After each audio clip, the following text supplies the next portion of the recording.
Hi guys, today we'll be covering Unit 5, Lesson 7 called Adding and Subtracting to Solve Problems.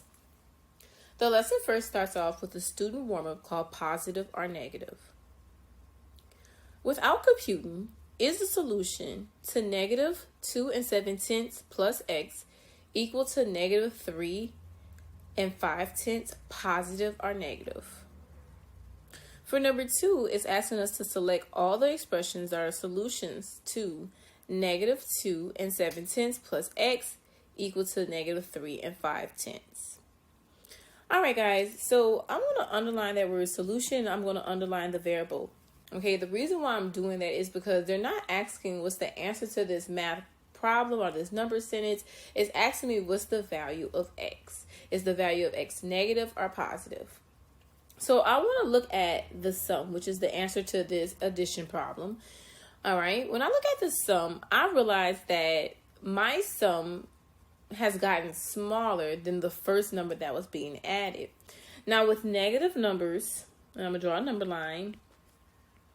The further you go left, the smaller the number gets. I always like to tell my students, think about this. Would you rather owe somebody $1 or owe somebody $10?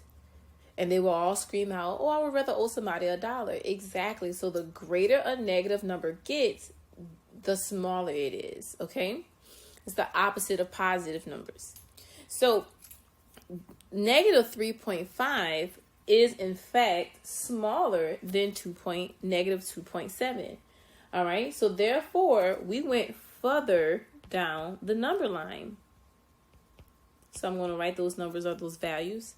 Now it doesn't tell us how far we went down or how long the second arrow would be, because this is the missing arrow. But it's telling us that our final answer is negative 3.5, which means that our answer went left, which means it's negative. It has to be negative, okay? So then for question 2, it wants us to select expressions that are equivalent to the solution. All right, like what would help me find the solution? All right. Now, if I needed to find a solution, I could always go, okay, negative 3.5 minus negative 2.7. Now, here's the reason why I want to do that. That's what we do with every number. We always subtract to figure out what was being added. So say, for instance, if this was 2 plus x equals 6, I could do, okay, 6 minus 2 equals 4. So x is equal to 4. So basically, this is a positive example. So I'm just going to do the same steps with this one. All right. So I'm scrolling through my choices and I see, hey, that's the one I wrote down. So C is one of my choices. Okay. So then I want to look through and see if there's another answer that it could possibly be.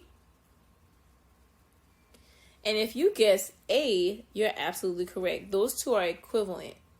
Now you might be wondering, wait, Miss Randolph, why when I subtract the number, it's like the same as adding a positive? Because that's like me saying I'm taking away. So subtracting is like I'm taking away the negative number, okay? So taking away a negative is the same as adding a positive, okay? Which that is called the additive inverse, okay? We talked about that in a couple of lessons ago. All right.